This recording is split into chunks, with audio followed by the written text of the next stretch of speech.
Bebas dari penjara setelah mendekam 10 tahun, Angelina Sondag tampil dengan busana yang anggun. Angin segar kebebasan akhirnya bisa dihirup kembali oleh Angelina Sondag yang sudah 10 tahun mendekam dalam bui. Ibu dari Keanu Jabar Masaid ini pun akhirnya bisa kembali berkumpul bersama keluarga setelah tuntas mempertanggungjawabkan perbuatannya. Angelina Sondag keluar dari lapas perempuan Pondok Bambu, Jakarta Timur pada 3 Maret 2022 sekitar pukul 6.30 waktu Indonesia Barat, melansir dari grid.id. Penampilan Angelina Sondag pun sangat anggun.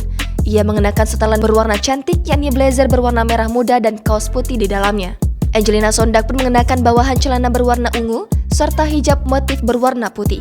Ia pun mempermanis tampilannya dengan menyandang tas berwarna coklat. Tak lupa, Angie pun mengenakan masker dengan gradasi warna merah, biru, dan putih. Walaupun saat akan meninggalkan lapas, Angie sempat menangis karena meminta maaf kepada masyarakat Indonesia dan keluarga. Namun, kebahagiaan yang dirasakan Angie tak bisa ditutupi, apalagi melihat dari penampilannya. Menurut psikologi warna bisa menjadi alat komunikasi nonverbal untuk mengekspresikan suasana hati yang dirasakan. Angie memilih warna lembut dan dingin seperti merah muda dan putih yang dapat mengekspresikan suasana hatinya yang sangat senang dan lega setelah akhirnya bisa bebas dari penjara. Bahkan, ketika mengunjungi makam mendiang suaminya, Adji Masaid, Angie masih memilih pakaian berwarna dingin. Angie memakai baju berwarna biru dan putih dengan motif bergaris. Ia pun tak lupa mengenakan hijab berwarna putih dan bawahan jeans biru.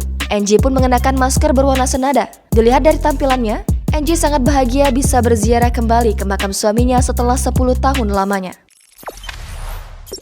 Jangan lupa subscribe, share, komen, dan like ya!